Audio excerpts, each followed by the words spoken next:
So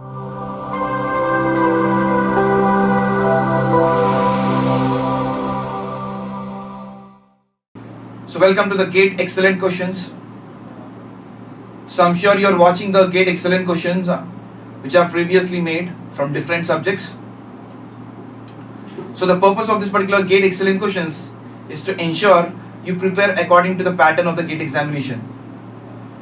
So in this series of videos, we have made three different types of excellent questions, like tricky questions number 1, number 2 conceptual trap questions, number 3 is the multi-topic questions or the questions which are asked from multiple topics. So the aim of this particular lectures is to equip you and make you understand how the questions are asked in the GATE examination, especially the questions which are really interesting or those questions which generally take more amount of time to solve the problems.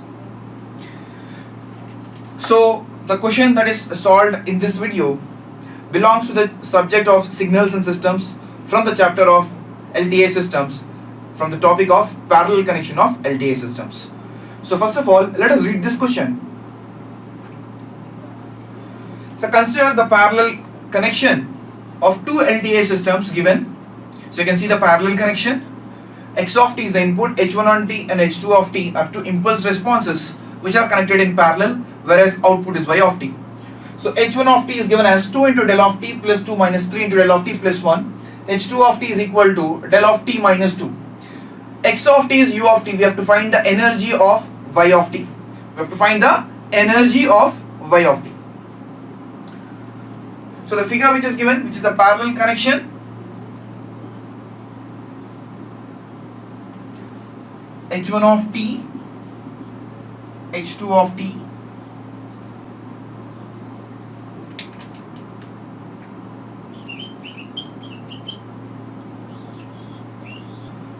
so in this particular question, we are going to use three concepts. Number 1, of course, the parallel connection, based on which the question has been done.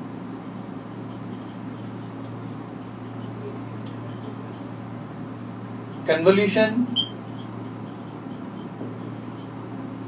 especially the convolution that happens with impulse, step functions, and energies of signal.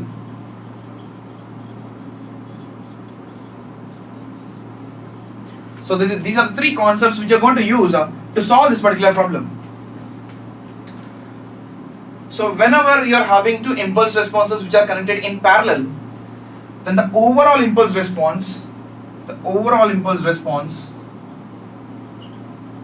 which can be termed as h of t, is given by h of t is equal to h1 of t plus h2 of t.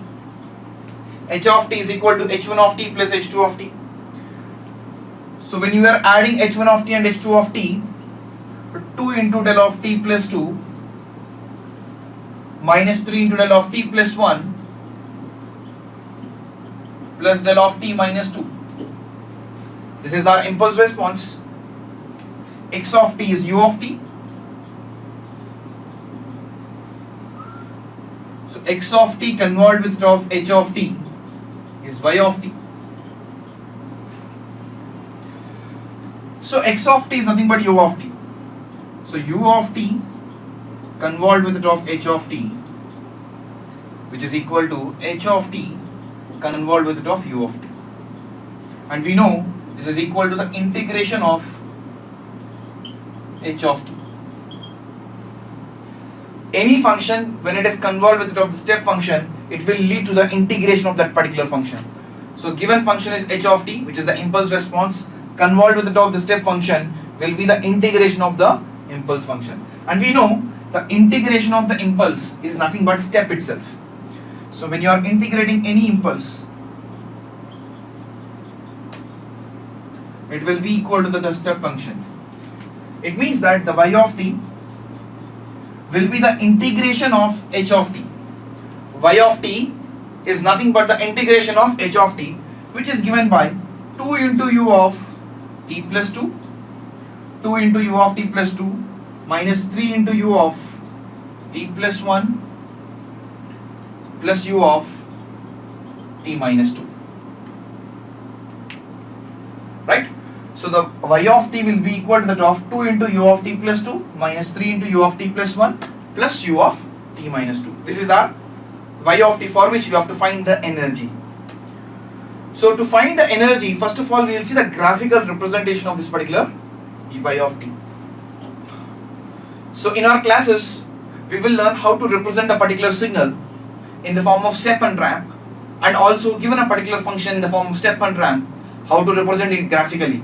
So now that we are going to do it, so given the function y of t in terms of step function, you can see there is a step at t is equal to minus 2. At t is equal to minus 2, there is a step of 2 units. So t is equal to minus 2, there is a step of 2 units.